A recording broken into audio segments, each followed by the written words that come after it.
The fundamental unit of life. अब इसमें हमें क्या करना है आपको दिखा देते हैं।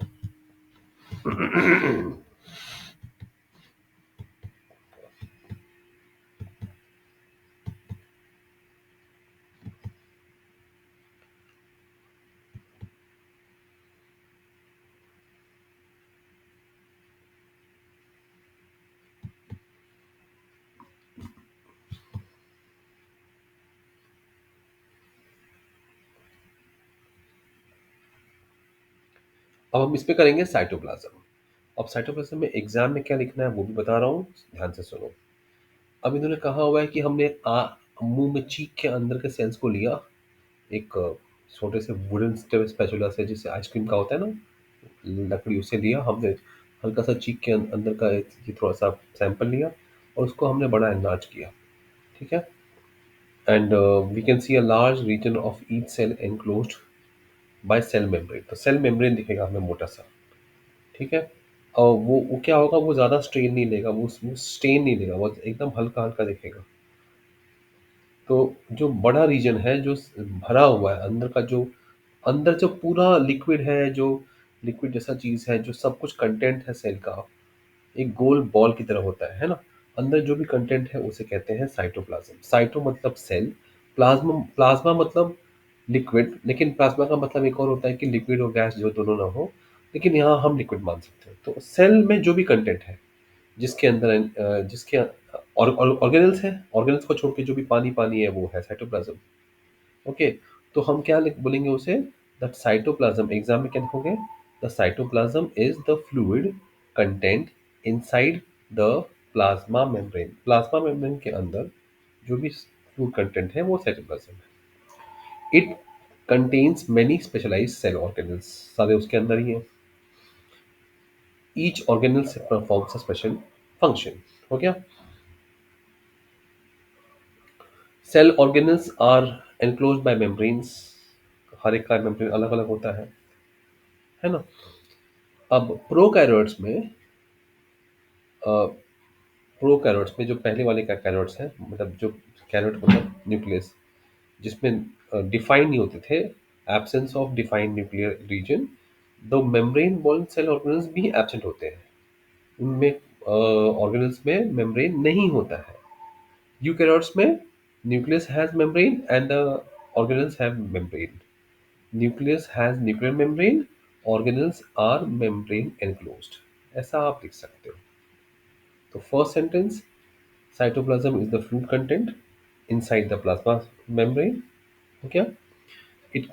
It also contains specialized cell organelles. Every cell organelle performs different functions. In prokaryotes, the nucleus and the organelles do not have a membrane. In eukaryotes, nucleus has a nuclear membrane and all organelles have membranes. Yeah, they are membrane enclosed. ऐसा लिखोगे आप। Clear. अब अब significance, membrane का फायदा क्या है। जैसे वायरस के पास मेम्ब्रेन नहीं होता, इसके लिए वो लाइफ लाइफ कैरेक्टरिस्टिक्स नहीं शो करता जब तक वो लिविंग बॉडी में एंटर ना हो जाए, और लिविंग बॉडी में रह के वो आपके बॉडी का सिस्टम यूज करेगा खुद मल्टीप्लाई होने के लिए। तो membranes are important for proper functioning of the organ. बस इतना ही लिखना है। अब नेक्स्ट क्वेश्चन जो एग्जाम में आता ही है, टीचर्स का फेवरेट है, क्योंकि उनको एक डालना पड़ता है डिस्टिंग्विश। डिस्टिंग्विश में इस चैप्टर में डिस्टिंग्विश पता है prokaryote and eukaryote. तो प्रेफर्ड में आपको लिखना है size is small 1 to 10 micrometre. Eukaryotes में it is 5 to 100 micrometres. Nuclear region, prokaryote में नॉट वेल डिफाइंड, यूकैरियोट में वेल डिफाइंड। प्रोकैरियोट में no cell nuclear membrane, eukaryote में न्यूक्लियर मेम्ब्रेन है। क्रोमोसोम प्रोकैरियोट में सिंगल है, यूकैरियोट में एक से ज़्यादा क्रोमोसोम होते हैं, सेट्स होते हैं, जोड़ी। जैसे चप्पल के पैर होते हैं ना, जोड़ी हुए चप्पल होते हैं, वैसे एक नहीं, एक दो होते हैं हमेशा वैसे, और सेट्स हो सकते हैं। प्रोकैरियोट में cell organelles, membrane bound cell organelles are absent. यहाँ देखोगे membrane bound cell organelles are present. यही चार पॉइंट्स। क्लियर। चलिए। आगे देखते हैं, एंडोप्लाज्मिक रेटिकुलम। ओके, अब नीचे तो देखो क्या दिया हुआ है सेल ऑर्गन्स के बारे में। Every cell has a membrane to keep it its own content separate from the other environment. Large cells including cells from multicellular organisms need a lot of chemical activities. बड़े cells में ज़्यादा chemical काम होता है to support their complex structure and function. तो इन activities को separate रखने के लिए और काम चलाने के लिए cells use membrane bound structures. This is one feature of eukaryotes. Okay, some of these organelles are visible only with an electron microscope. इतने छोटे होते हैं। अब नेक्स्ट लिखा है कि we have talked about the nucleus in the previous section. Some important examples of such organelles are given: Golgi apparatus, lysosome, mitochondria, plastids. ये important है क्योंकि ये इंपॉर्टेंट काम करते हैं। अब आपको चाहिए एक ट्रांसपोर्ट सिस्टम, गाड़ी। राइट, आपको एक गाड़ी चाहिए, लेकिन गाड़ी के लिए आपको एक रोड भी तो चाहिए, है ना। तो रोड का नेटवर्किंग सिस्टम को बोलते हैं जाली। या जाली मतलब रेटिकुलम। रेटिकुलम का मतलब होता है जाली, याद रखिएगा। ओके, तो एंडोप्लाज्मिक, प्लाज्मा के अंदर, एंडो मतलब अंदर, प्लाज्मा के अंदर रेटिकुलम जाल बिछा हुआ है रोड्स का, इसे कहते हैं एंडोप्लाज्मिक रेटिकुलम। ये एक नेटवर्क है। It is a large network of tubes and sheets. Pipe से पाइपलाइन है, पाइपलाइन का नेटवर्क बिछा हुआ है। हमारे तरह ओपन रोड नहीं है कि पाइपलाइंस होते हैं फटाफट काम होता है, जल्दी जल्दी सब माल पहुंचना चाहिए। ओके, मैं यहाँ बोल रहा हूँ, मैं बोलने के पहले मेरे हाथ का एक्शन हो रहा है, मुंह से वर्ड निकल रहा है, इतना फास्ट काम हो रहा है। ट्यूब से जाता है काम इनका, वेस्टेज नहीं होता। वाह, क्या सुंदर भगवान ने बनाया है। तो लार्ज नेटवर्क है, मेम्ब्रेन बाउंड ट्यूब्स है, हर एक ट्यूब मेम्ब्रेन में बना हुआ है, शीट्स और ट्यूब्स है। अब ये ट्यूब्यूल्स हैं, ट्यूब्स यू यू एल लगाने से क्या हो जाता है, छोटे छोटे हो जाते हैं। ट्यूब बड़ा होता है, ट्यूब्यूल्स बहुत बारीक बारीक होते हैं, बारीक लेकिन लंबे लंबे, या गोल होंगे, या फिर वो ऑब्लोंग होंगे, अंडे के आकार का ऑब्लोंग बैग्स, वेसिकल्स, गोनी। इनका चेन है, जाली बिछी हुई है। ओके, अब इनका जो मेम्ब्रेन है, it is similar to plasma membrane. अब दो तरह के एंडोप्लाज्मिक रेटिकुलम होते हैं, रफ और स्मूथ। रफ क्यों होते हैं, क्योंकि उसमें आर मतलब रफ, और आर से राइबोसोम होता है। तो it it has particles called ribosomes. It has, उसके ऊपर पार्टिकल्स होते हैं राइबोसोम्स नाम के। Ribosomes are sites of protein production manufacture. न्यूक्लियस ने ऑर्डर दिया भाई, इतना न्यूक्लियस बना, इतना प्रोटीन बनाने का है। देखो, हर केमिकल प्रोटीन, जो भी ऑर्डर आएगा न्यूक्लियस से, ये बनाओ, तो मतलब वो प्रोटीन है। हर केमिकल बॉडी का प्रोटीन है। तो बोलता है भाई, इसको काम करना है बॉडी को, तो इसको इतना प्रोटीन चाहिए। तो वो ऑर्डर आएगा न्यूक्लियस से, राइबोसोम में वो प्रोडक्शन होगा, प्रोटीन प्रोडक्शन मैन्युफैक्चर राइबोसोम में। तो ribosomes are present in all active cells. Active cells जो भी होंगे उसमें होगा, and they are sites of protein manufacture. ठीक है। अब these manufactured products are sent to all to the cell organelles using the ER। अब ये हो गया आर ई आर का। एस का काम क्या है? S E R helps in fat molecule manufacturing, lipid manufacture. R E R protein manufacture, S E R lipid manufacture. Clear? Some proteins and lipids together help form the cell membrane। Cell membrane बना होता है lipids and protein से, उसका नाम होता है lipoproteins, इसमें नहीं दिया है। Lipoproteins, lipids and proteins help build the cell membrane and the ER membrane. अब ये जो बिल्डिंग का प्रोसेस है, जिससे आप प्रोटीन और लिपिड लेते हो, उससे बनाते हो सेल मेम्ब्रेन, इसको बोलते हैं biogenesis. Biogenesis, membrane biogenesis. Bio मतलब बायोलॉजिकल, जेनेसिस मतलब पैदा होना, है ना, जनरेशन। तो मेम्ब्रेन का पैदा होना, बनना, एक्सक्यूज मी, मेम्ब्रेन का मैन्युफैक्चर लिपिड एंड प्रोटीन के साथ मिलकर होता है। अब कुछ और लिपिड्स एंड प्रोटीन्स एंजाइम और हार्मोन्स बन जाते हैं। स्पेशल क्लास मॉनिटर होते हैं ना, स्पेशल बच्चे बन जाते हैं। एंजाइम और हार्मोन स्पेशल केमिकल्स होते हैं बॉडी के, वो स्पेशल काम करते हैं। ठीक है। Excuse me. ER greatly vary in appearance in different cells। अलग अलग सेल्स टाइप्स में ER अलग अलग अपीयरेंस होता है उनका, but they always form a network. खत्म। इतना ही लिखना है आपको, बस।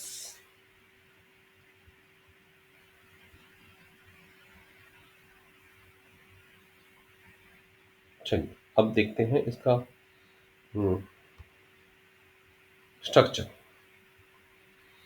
One function of ER is to serve the as channel for the transport of materials, मैंने बताया, proteins, between various regions of the cytoplasm or between the cytoplasm and the nucleus।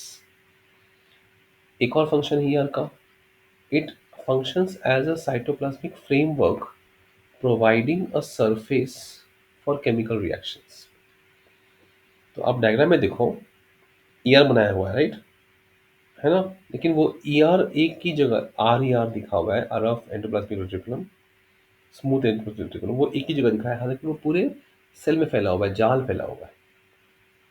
Actually cell में बहुत कुछ नहीं होता, एक होता है सेल न्यूक्लियस, एक होता है माइटोकॉन्ड्रिया, कुछ होते हैं लाइसोसोम झाड़ू सफाई करने के लिए, और फिर ये जो ये क्या किया हुआ है ना, रोड बना दिए हुए हैं, और रोड के बगल में ही मैन्युफैक्चरिंग इंडस्ट्री बना दी है, राइबोसोम्स। सिंपल है। ओके। कवरिंग बाउंड्री बना दी है सैनिक वो हमारे प्लाज्मा मेम्ब्रेन। एक स्पेशल चीज बनाया है, गोल्गी apparatus, बस। और देखिए आपको कोई और नाम नहीं मिलेगा, न्यूक्लियर का मेम्ब्रेन मिलेगा, न्यूक्लियर एनवेलप, है ना। तो स्ट्रक्चर में आपको ये सारे नाम होने चाहिए। सेंट्रियोल्स एक कुछ छोटी छोटी चीज़ें वो आपको बाद में बताएंगे। चलिए ये हो गया। तो ER के दो फंक्शन है, पहला है it provides trans channel for transport of material, दूसरा it's for performs structure for biochemical reactions. मतलब ER के सरफेस पे ही सारे रिएक्शंस होता है। अब लीवर, लीवर में क्या होता है, लीवर में हमारी रोज की सफाई होती है, मेनी पॉइजन्स एंड ड्रग्स। तो ये सारा कुछ ER पे होता है, जो भी रिएक्शन होता है ER पे होता है, राइट। अब प्लांट सेल में क्या दिख रहा है आपको, ये एनिमल सेल और प्लांट सेल में एक फर्क है, क्या फर्क है, एक बहुत बड़ा फर्क है। ये बड़ा सा क्या दिख रहा है, ये इतना बड़ा स्ट्रक्चर, न्यूक्लियस से भी बड़ा, ये क्या चीज़ है। एक तो दिख रहा है सेल वॉल, सेल वॉल बाहर से एक्स्ट्रा आया हुआ है ना। और ये वैक्यूल, वैक्यूल बहुत बड़ा दिखता है उसमें। चलिए अब हम बात कर लेते हैं गोल्गी apparatus की। गोल्गी apparatus के बारे में क्या लिखना है आपको, देखिएगा। The Golgi apparatus was described by Golgi, ऐसे लिखोगे तो चलेगा, कैमिलियो गोल्गी नाम भूल गए तो। Consist of a system of membrane bound vesicles, फिर से वेसिकल नाम आ गया, arrange parallel to each other, वो एक के ऊपर एक होते हैं, स्टॉक्स में, मतलब जैसे एक के ऊपर गोनी रखते हैं, एक के ऊपर एक, स्टॉक्स में। और इन स्टॉक्स को बोलते हैं सिस्टर्न्स। क्या बोलते हैं, सिस्टम, एक स्पेशल वर्ड है। तो these membranes have connection with the membranes of ER के से इनका रिलेशन होता है, मेम्ब्रेन से कनेक्शन होता है। Therefore they also form a part of complex cellular membrane system। तो सेलुलर में membrane system is the working area जहाँ पे सारा प्रोडक्शन होता है, फैक्ट्रीज होती हैं, कंपनीज होती हैं, काम हो रहा है, तो ये वो ER एक प्लेटफॉर्म भी बन जाता है, गोल्गी apparatus उससे लिंक्ड है। The material synthesize near ER ribosomes में, राइबोसोम ER के बगल में होते हैं, are dispatch to the various targets through the Golgi apparatus। Golgi apparatus वो है, वो ट्रक है।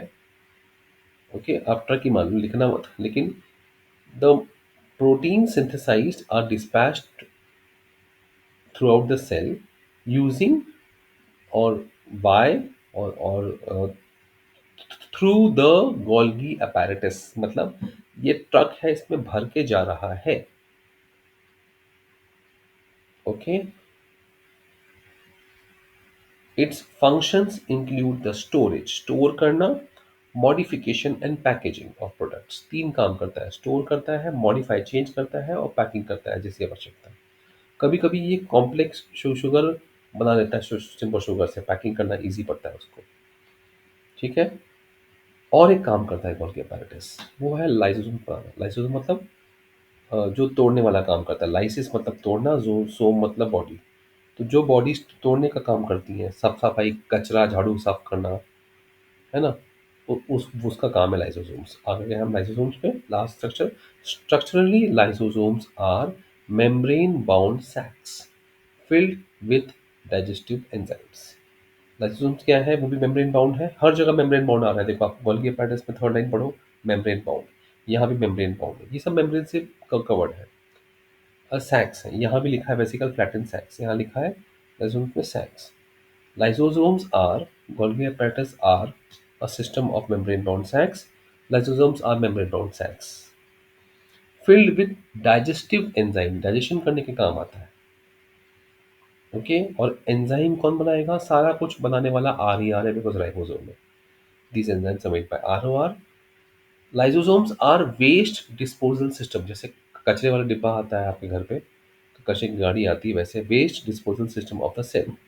They help to keep the cell clean by digesting any foreign particle, जो बाहर से कोई कचरा आ गया वो, and worn out cell organelles, जो सेल ऑर्गेनल्स पुराने हो गए, टूट गए, घर की टूटी हुई चीज़ें हैं, उसको तोड़ के वो उसको डाइजेस्ट कर देगा और यूज़ कर लेगा, या बाहर फेंकना हो बाहर फेंक देगा। Foreign materials entering the cell. और फॉरेन मटेरियल क्या हो सकता है? बाहर के बैक्टीरिया, खतरनाक, बाहर के फूड, या फिर ओल्ड ऑर्गेनल्स। ये सब चीज़ें लाइसोसोम्स में आती हैं, जहाँ वो कॉम्प्लेक्स चीज़ों को सिंपल में ब्रेक करेगा, है ना, कुछ काम का है तो वो ले लेगा। लाइसोसोम से कैसे कर पाते हैं? बिकॉज उनके पास डाइजेस्टिव एंजाइम्स होती हैं, है ना, जो सारे ऑर्गेनिक कंपाउंड को तोड़ सकता है ना। अब कभी अगर सेलुलर मैकेनिज्म खराब हो गया, सेल टूट गया, डैमेज हो गया, तो लाइसोसोम्स क्या करेगा? ये एंजाइम फूट फट जाएगा और पूरा सेल को ही डाइजेस्ट कर लेगा। मतलब अगर सेल बूढ़ा हो गया, मर गया है, घायल हो गया है, टूट गया है सेल किसी वजह से, तो उसका सेलुलर मैकेनिज्म गड़बड़ गड़बड़ हो गया है, तो सेल तो टूट गया है, अब तो सेल वेस्ट हो गया, तो ये पूरा खुद को आत्महत्या कर देगा। इसलिए इसका नाम है सुसाइड बैग्स। ये ओपन हो जाएगा मेम्ब्रेन, डाइजेस्टिव अंदर एंजाइम्स निकल के सब जगह पूरे सेल को डाइजेस्ट कर देंगे। तो खतरनाक भी है ये। When the cells get old, damaged, lysosomes में burst, क्या वर्ड लिखा हुआ है? lysosomes में burst and the enzymes digest their own cell, therefore they are called as suicide bags of the cell। ठीक है, इतना काफी है। चलिए मिलते हैं नेक्स्ट वीडियो में।